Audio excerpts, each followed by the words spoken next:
வணக்கம். உயிர்மை செய்திகளுக்காக செய்தி வாசிப்பவர் வித்யா. ஓசூர் அருகே ஆம்னி பேருந்து கவிழ்ந்து விபத்து, 25க்கும் மேற்பட்டோர் படுகாயம். அரசு மருத்துவமனைகளில் தீவிர சிகிச்சை.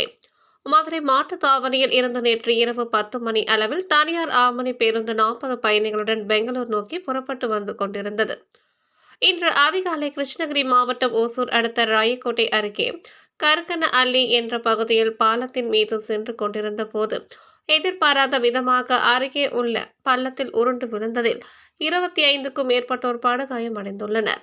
உடனடியாக அப்பகுதி மக்கள் மற்றும் ராயக்கோட்டை போலீசார் அடிப்பட்டவர்களை மீட்டு கிருஷ்ணகிரி மருத்துவக் கல்லூரி மற்றும் ஓசூர் அரசு மருத்துவமனைக்கு சிகிச்சைக்காக அனுப்பி வைத்தனர். அவர்களுக்கு தீவிர சிகிச்சை மேற்கொள்ளப்பட்டது.